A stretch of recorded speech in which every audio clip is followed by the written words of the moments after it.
c'était considéré comme une fake news, mais Christophe Castaner, le ministre de l'Intérieur, l'a enfin avoué. Les ONG d'aide aux clandestins sont complices des passeurs. Retour sur une évidence enfin avouée. 2 mois de grands débats, des centaines d'heures de palabres et des conclusions timides. Alors que le 21e acte des Gilets jaunes a mobilisé moins de monde, l'exécutif tente d'éteindre définitivement la flamme.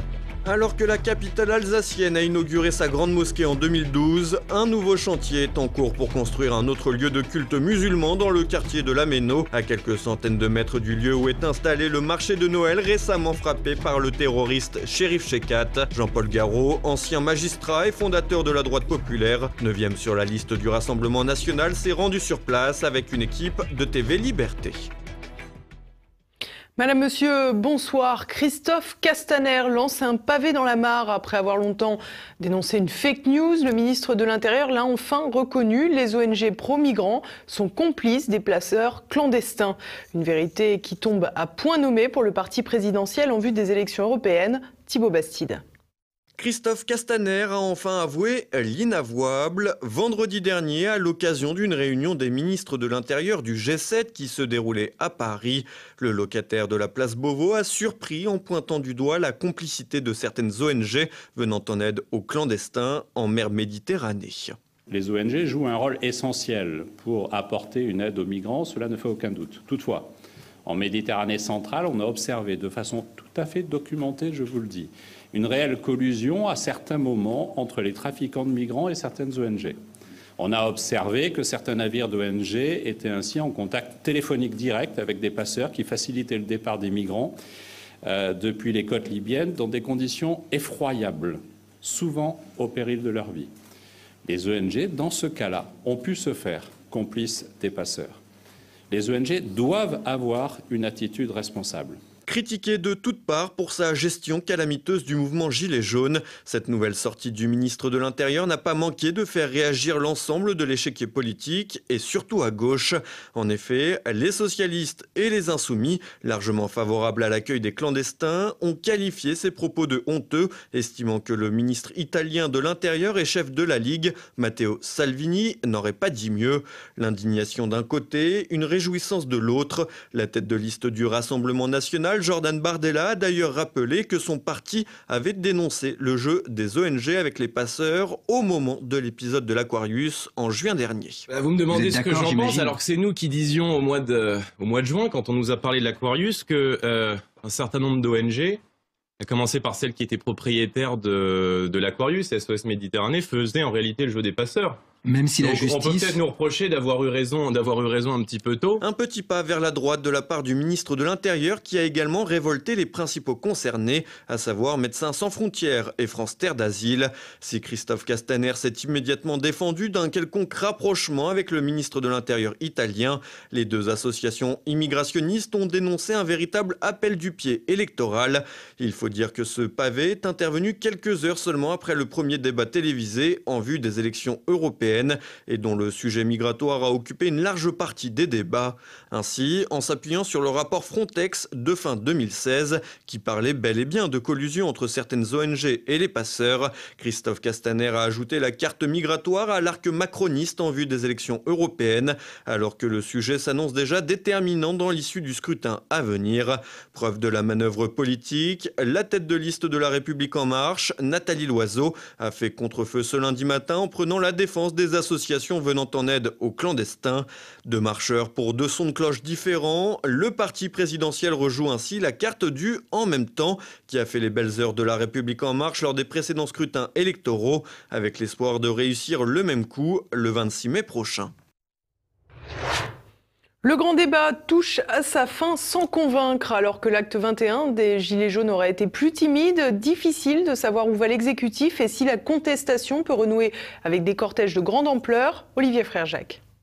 Une petite mobilisation des Gilets jaunes pour l'acte 21 et une conclusion du grand débat qui ne devrait satisfaire personne. Après plus de 4 mois de mobilisation contre l'exécutif, les manifestations du samedi 6 avril n'ont pas rencontré un franc succès. Lassitude ou attente des conclusions du débat d'Emmanuel Macron, difficile pour le moment de savoir les causes exactes de la baisse d'affluence dans les rues. Une baisse d'affluence, certes, mais pas non plus une extinction. En effet, si les chiffres officiels dénombrent avec une habituelle exactitude déconcertante 22 300 Gilets jaunes, dont seulement seulement 3500 à Paris. Le collectif de manifestants Le Nombre Jaune a pour sa part totalisé près de 75 000 personnes contre un peu plus de 100 000 pour l'acte 20, soit une baisse d'environ un quart des effectifs. À Paris, la majorité des manifestants s'étaient retrouvés à la Défense. La coloration politique du rassemblement était marquée politiquement à gauche. D'autres villes comme Dijon, connaissant une importante implantation de militants d'extrême gauche, ont connu des épisodes de violence. Ailleurs en France, le mouvement demeure globalement plutôt apolitique et se concentre sur les thèmes de prédilection qui ont permis l'éclosion des Gilets jaunes. La deuxième chose, effectivement, pourquoi on ne va pas arrêter le mouvement ?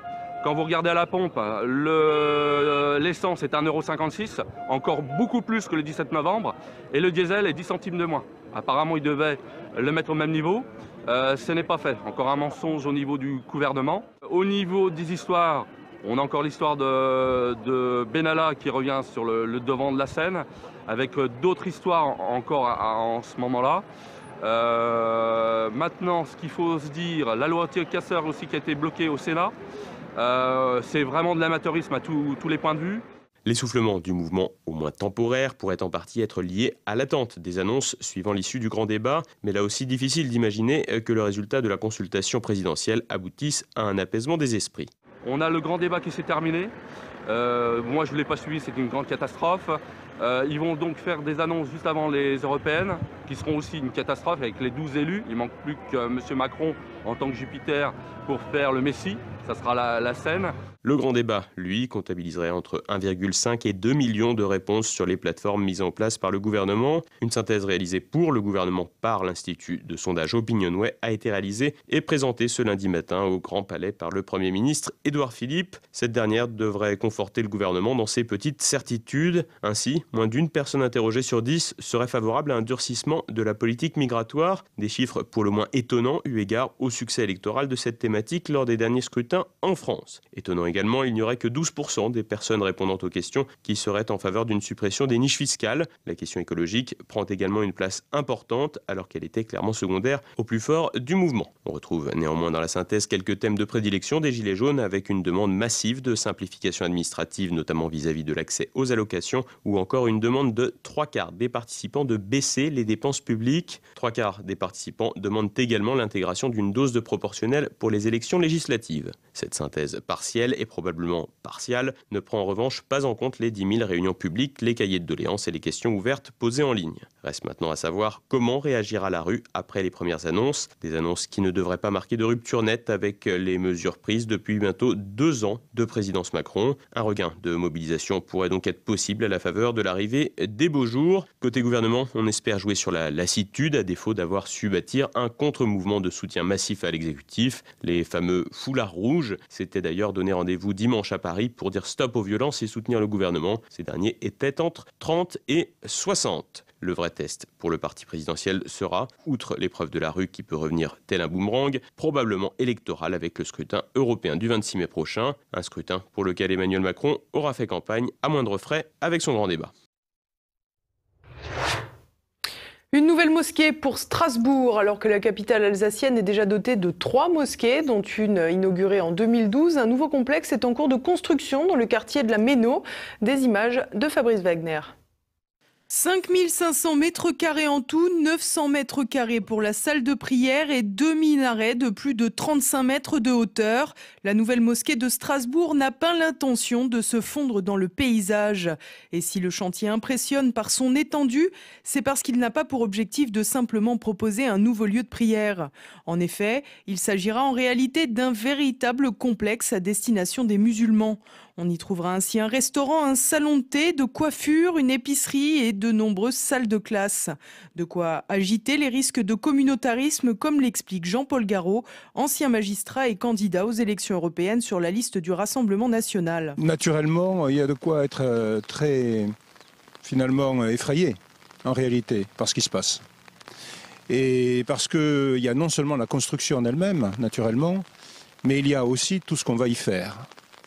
Et d'après les informations que nous avons, c'est une ville dans la ville qui est en train de se créer. Avec des écoles, avec des épiceries, avec des salons de coiffure, avec tout ce qu'on peut avoir pour fonctionner dans un premier temps en circuit fermé, mais pour attirer beaucoup de monde. 2500 fidèles, semble-t-il, pourraient venir, dans ce qui veut dire que ça peut être une école à radicalisme. Ça peut être une école effectivement, qui peut entraîner à nouveau toute cette jeunesse que nous avons, et pas uniquement d'ailleurs, aller vers ces fondamentalistes. Il ne faut pas être lâche, parce que ô combien de fois, j'ai vu et nous avons entendu, des responsables politiques qui, notamment après des attentats, disaient que l'État serait implacable, que force resterait à la loi, tout en sachant par ailleurs qu'il y a des écoles de fondamentalistes, djihadistes et autres qui, effectivement, grandissent à l'ombre de la République, sans avoir de problème. Intitulé Eyüp Sultan, le futur lieu de culte musulman dépendra de Miligorus, une organisation islamique fondée par un ancien Premier ministre turc, Necmettin Erbakan, qui siège à Cologne en Allemagne, là où se dressent les plus grands minarets d'Europe. La nouvelle mosquée du quartier strasbourgeois de la Méno devrait s'afficher comme la plus grande d'Europe. Comme l'explique le site de l'association, elle devrait être comparable à la cathédrale Notre-Dame de Strasbourg. D'après ce que nous savons, c'est une confédération islamique, Miligorus, qui s'installe ici et qui est en quelque sorte maître d'œuvre. D'après ce que nous savons aussi, en Allemagne, cette confédération donc, est classée quasiment comme une confédération qui est effectivement très, très marquée, islamiste. Donc il n'est pas question que des discours de cette nature soient tenus ici. Et si jamais tel était le cas, il conviendrait évidemment d'en tirer toutes les conséquences. Officiellement, la ville de Strasbourg n'a versé aucun subside, l'association musulmane étant propriétaire du terrain sur lequel trônait déjà une mosquée qui a été détruite pour laisser place au nouveau chantier. Plusieurs initiatives ont tenté de faire stopper le projet, en vain. La nouvelle mosquée s'adressera donc en priorité à la diaspora turque, très présente en Alsace. Le président turc Recep Tayyip Erdogan avait d'ailleurs tenu un meeting en 2015 avant les législatives, réunissant plus de 12 000 personnes. Les récentes déclarations de celui qui se rêve en nouveau calife, menaçant les Australiens de les renvoyer dans des cercueils s'ils n'acceptent pas l'expansion des musulmans, laissent donc craindre des ingérences étrangères plus qu'inquiétantes, à plus forte raison qu'elles ne se contenteront peut-être pas uniquement du domaine religieux. Tous les cultes peuvent être représentés en France, naturellement, il n'y a aucun problème avec cela, mais à condition qu'on n'empiète pas sur le domaine politique, sur la société, et puis qu'on respecte naturellement la société française avec son identité, avec sa culture, avec son histoire, avec ses racines chrétiennes, bien entendu. Mais vous savez, dans le fondamentalisme religieux islamique, il y a deux méthodes qui quelquefois se cumulent. Il y a le djihadisme, qui est la forme violente. Et puis il y a une autre forme qui s'appelle la dawa. C'est Boualem Sansal qui le dit d'ailleurs. C'est une forme qui n'est pas violente, mais qui veut en arriver exactement aux mêmes fins. Et ça, c'est plus pernicieux. C'est effectivement beaucoup plus risqué parce qu'on n'arrive pas à le percevoir véritablement. Et il faut se battre contre l'islamisme. C'est un nouveau totalitarisme. Moi, je ne comprends pas que des gens, que les bons penseurs, les bien-pensants, tous ceux qui font des procès en sorcellerie, et notamment au Rassemblement national, ou des féministes, ne disent pas clairement que ceci est inadmissible, parce que la charia, la loi islamique, je sais ce que c'est. Donc c'est inadmissible, c'est incompatible avec les droits de l'homme.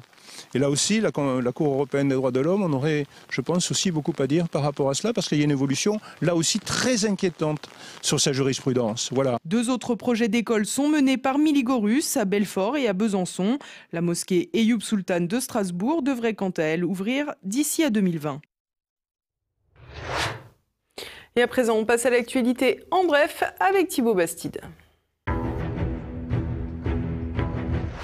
De plus en plus de conducteurs sans le papier rose. Selon la prévention routière, près de 700 000 automobilistes rouleraient sans le permis de conduire, dont les 2 tiers n'auraient jamais passé l'examen. En 10 ans, le nombre de conducteurs sans permis aurait plus que doublé. Pour expliquer le phénomène, le coût du permis est pointé du doigt, mais les dispositions répressives dans le domaine de la prévention routière jouent sans nul doute un rôle important. Notons qu'un conducteur sous le coup d'un retrait, d'une suspension ou d'une annulation de permis risque 2 ans de prison, quand un individu qui ne l'a jamais passé ne risque qu'1 an. Carlos Ghosn, encore déchu. Ce lundi, les actionnaires de Nissan ont voté la révocation du mandat d'administrateur de Carlos Ghosn, coupant ainsi tout lien avec celui qui a sauvé et dirigé le groupe pendant près de 2 décennies. Cette assemblée générale s'est tenue quelques jours après une nouvelle interpellation de l'ex-PDG de Renault-Nissan, alors qu'il avait annoncé une conférence de presse pour le 11 avril. Avant d'être placé en détention, Carlos Ghosn a enregistré une vidéo désignant, selon lui, les responsables de ce qui lui est arrivé et s'est dit victime d'un complot orchestré par des dirigeants du groupe Nippon qui voulaient empêcher un projet d'intégration plus poussé avec Renault. Les GAFA au menu de l'Assemblée nationale. Ce lundi, les députés ont débuté l'examen du projet de loi sur la taxe sur les géants du numérique, en ciblant les entreprises qui réalisent plus de 750 millions d'euros de chiffre d'affaires dans le monde et plus de 25 millions d'euros en France. L'État compte récupérer 400 millions d'euros cette année. Bercy a néanmoins prévenu qu'il s'agissait d'une mesure provisoire dans l'attente d'une prise de décision au niveau européen et mondial. Nouvelle démission à la Maison-Blanche. Dimanche, Donald Trump a annoncé le départ du ministre de la Sécurité intérieure Kirstjen Nielsen. Ce départ survient alors que le président américain rencontre toujours autant d'obstacles face à sa politique d'immigration. Kirstjen Nielsen devrait être remplacé par le chef du service américain des douanes et de protection des frontières, Kevin McAleenan. Les 2 tiers des postes de cabinet auraient changé de main en 2 ans de présidence Trump, dont un tiers plus d'une fois. Pas facile d'essayer d'avoir les coups des franches. Le règne animal prend sa revanche. Le 2 avril dernier, dans le parc national Kruger en Afrique du Sud, un braconnier venu chasser un rhinocéros pour sa corne y a finalement laissé sa peau. Il a été piétiné par un éléphant avant d'être dévoré par des lions. Une équipe de recherche chargée de ramener le corps n'a trouvé que son crâne et son pantalon déchiquetés. Même pas de quoi faire un trophée. Et voilà, on arrive déjà à la fin de cette édition. Dans un instant, notre Zoom du jour. Monseigneur, le cardinal Sarah, préfet de la congrégation pour le culte divin, a accepté de répondre aux questions de TV Liberté. Alors qu'il publie Le soir approche et déjà le jour baisse, il répond aux questions de Jean-Pierre Maugendre. L'unique manière de réformer l'Église aujourd'hui, c'est que chaque chrétien redécouvre sa vocation. Et notre vocation à tous, c'est la sainteté. Et la volonté de Dieu, c'est notre sanctification. Il ne s'agit pas d'échanger des formules, des programmes, d'échanger les structures. Il faut changer les hommes. Il faut que les hommes retrouvent Dieu. Et on retrouve Dieu chez nous les chrétiens qu'en regardant la croix. Parce que là, nous voyons qui est Dieu. Ce n'est pas un être loin de nous. C'est quelqu'un qui nous aime jusqu'à mourir pour nous.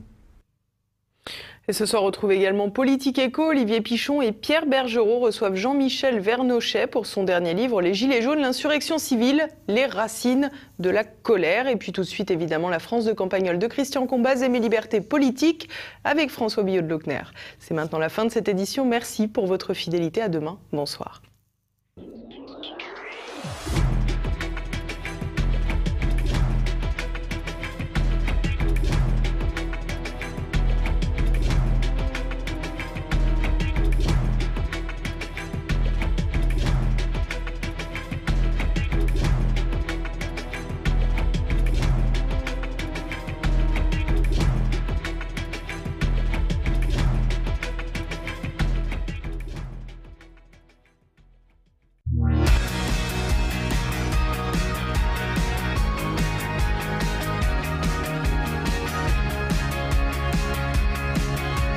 Dernier épisode de notre mini-série des 2 vieux messieurs qui ont aimé la même femme trop tôt disparue, laquelle finalement les a réunis dans son souvenir, jusqu'à ce qu'ils s'aperçoivent, à peine sortis du cimetière, qu'ils étaient complémentaires en presque tout. À la fin, ils ont rejoué la parabole de la tête et des jambes, de l'aveugle et du paralytique. Ça, c'est l'avant-dernier numéro. Il y en avait un, Robert, qui bricolait tout le temps, qui portait des charges lourdes et qui montait sur les fenêtres pour réparer les volets, et l'autre qui faisait plutôt les papiers sur Internet. Eh bien, il y a un dernier épisode de cette histoire, en tout cas un épisode suivant, c'est la tuile imprévue, la punition pour le monsieur dominateur Marcel, là, qui ne sait rien faire de ses 10 doigts, qui était jaloux de sa femme tout en la négligeant, qui n'était pas très heureux dans la vie. La première partie de la punition de Marcel, c'est que l'autre, Robert, le type bien bâti, qui croit en Dieu, qui fait son jardin, qui bricole, n'est pas du tout dépressif. Et comme toujours, quand il y a deux personnes dont l'une voit tout en noir et l'autre tout en rose, eh bien c'est le noir qui essaye de déteindre sur le rose, c'est systématique. On compte plus les associations de retraités où, par pure perversité, le neurasthénique de la bande essaye d'entamer le moral des autres en disant « mais ça vous passera avant que ça me reprenne, ça sert à rien tout ça, de toute façon tout le monde va finir au cimetière, etc. » Ça, c'est le syndrome Houellebecq. Gustave m'a expliqué un jour que si ce Houellebecq avait du succès, c'est parce qu'il flattait la tendance neurasthénique des gens. Les gens dépressifs ont toujours eu beaucoup de talent pour rendre les autres comme eux. Ils essaient de les tirer vers le bas. Ça justifie leur angoisse, en quelque sorte. Tant qu'on va être malheureux et anxieux, ils voudraient que tout le monde le soit en même temps. Or, cette fois, par un phénomène assez étonnant, c'est plutôt Robert, l'optimiste, qui a paru gagner la partie, et l'autre passait son temps à dire des choses qui témoignaient qu'il était sensible à ce côté insouciant, frimeur, physiquement frimeur. Par exemple, Robert allait chercher son bois en tongs le matin, et parfois en short, même dans la neige, au risque d'attraper une congestion pulmonaire. Ça, c'est l'autre aspect. Le vieux Marcel, qui faisait de l'Internet tout le temps, n'arrêtait pas de craindre pour sa santé, pour la santé de son copain, et passait son temps sur les sites médicaux, tandis que l'autre, il pensait même pas. Du coup, à la fin, Marcel devenait hypocondriaque pour deux. Il lui disait « ne prends pas froid », en gros. De temps en temps, Robert partait avec sa vieille moto de trial, celle qu'il avait héritée de son fils unique, marié au Mexique, pour aller dans les bois se promener, sans casque évidemment, à 76 ans. Et l'autre, qui a un accent terrible, disait « Mais si jamais il se plante, on le retrouvera dans 6 mois séché comme un hareng ». Mais on voyait que l'idée, en même temps, lui faisait horriblement mal au cœur à ce Marcel. Du coup, il aurait voulu empêcher l'autre de circuler avec cette moto. Mais c'est assez complexe, m'a dit Gustave, à l'époque, parce qu'on a l'impression qu'il est fier de lui quand même. Alors là, Gustave et moi, nous avons divergé à l'occasion d'un incident. Et pour une fois, c'est moi qui ai été sévère pour le vieux Marcel. Et lui, Gustave, qui a été indulgent. Il se trouve que Robert, le fier à bras, là, le matamor toujours souriant, s'est cassé le bras avec sa petite moto dans un bois tout à côté. Il est donc rentré au village à pied, le bras en escalier, et comme c'était un gros avant-bras, c'était un gros escalier, mais il disait qu'il avait pas mal, et c'est moi qui suis allé chercher la moto. On l'emmène à l'hôpital, ce vieux de la ville voisine, lui et Marcel. Le vieux Marcel engueulait tout le monde aux urgences et disait à l'autre « Ils vont bien te soigner, tu verras, mais tu es con quand même ». Alors on lui met une plaque en métal, retour au village et là, conversion morale. C'est là que Gustave et moi, nous n'interprétons pas les choses tout à fait de la même façon. Gustave, lui, pense que Marcel, le Mossad, est content de découvrir la satisfaction de servir autrui, de lui apporter des choses, de fermer ses volets, de faire ses courses, parce que c'est un peu oui, puisqu'il a perdu le bras droit, l'autre. Et le chirurgien, en plus, a dit, je vous préviens, il ne faut pas forcer, parce que si vous allez au-devant de graves ennuis, il y a quand même une plaque. Du coup, Marcel lui rappelle sans arrêt, tu te souviens de ce qu'a dit le docteur, tu as quand même une plaque. Mais mon interprétation à moi est plus sévère, je pense que Marcel est content, au fond, d'avoir dompté la partie animale de Robert, qui l'inquiétait un peu. Une fois Robert infirme, comme ça, pendant 2 mois, il peut continuer son travail de sape moralement tout en se rendant indispensable et lui dire en somme, tu vois bien que tout est fragile dans la vie, que nous sommes tous voués à finir sur un lit d'hôpital. Aux dernières nouvelles, Robert demanderait à toutes les femmes du village d'embrasser son plâtre avec du rouge à lèvres. Et comme il est l'un des rares hommes qui va à la messe quand il y a une messe, il a remercié le bon Dieu de ne s'être pas tué, alors que l'autre, s'il y croyait au bon Dieu, l'aurait maudit plutôt pour l'avoir laissé infirme. Donc pour l'instant, entre l'optimiste et le sinistre qui ne pense qu'au cimetière, il y a match nul, mais la partie n'est pas finie. Je vous en reparlerai quand il sortira du plâtre, et peut-être même avant, parce qu'il y a toute la saison au jardin qui est foutue, à moins que Marcel ne consente à cultiver les patates de l'autre au lieu de faire de l'Internet. Tout est possible. En tout cas, je vous tiens au courant dès que j'en sais davantage. Abonnez-vous, merci.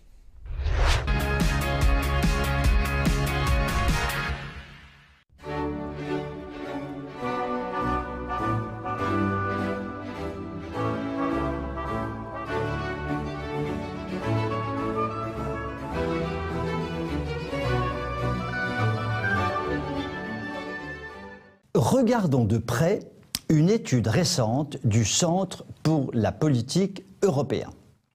Tout d'abord, qu'est-ce que ce fameux centre? Il s'agit d'un think tank allemand, bien sous tout rapport, puisqu'il compte dans ses membres le célèbre Bolkestein de la fameuse directive sur les travailleurs détachés. L'étude publiée par ce centre fait apparaître que la France, depuis la création de l'euro en 1999, aurait perdu 3 600 milliards d'euros en 20 ans. La méthode employée par les économistes du centre a consisté à simuler ce que la croissance aurait été si l'euro n'avait pas été institué. L'Italie, comme la France, seraient les deux pays à avoir le plus souffert de l'introduction de la monnaie unique. Cette information, nos politiques, pourtant férus d'enquêtes chic et de chiffres chocs, se sont bien gardés de la commenter massivement. Cette étude vient rencontrer le sentiment profond qu'ont de nombreux Français d'avoir perdu du pouvoir d'achat avec l'euro. Pas de complotisme à chercher là-dedans. Le think tank a eu recours à des méthodes scientifiques, d'analyse et de comptage, tout ce qu'il y a de plus reconnu et standardisé. Le rapport souligne particulièrement que pour la France, l'adoption de l'euro a signifié la fin des politiques de dévaluation auxquelles la France et l'Italie notamment avaient pu avoir recours à plusieurs reprises pour soutenir leur compétitivité et leurs exportations, notamment face aux marques allemandes. Avec la monnaie unique, plus possible de dévaluer. Aussi, la France s'est retrouvée définitivement privée de l'arme monétaire pour maintenir sa compétitivité. Il est rassurant de savoir que parfois, des chiffres sont en cohérence avec notre vécu quotidien. Il est à craindre que dans un siècle ou deux, les économistes analysent unanimement que la mise en place de l'euro fut à la France ce que la dictature du prolétariat fut à la démocratie russe. Vous pouvez m'écrire si vous le voulez. À très bientôt.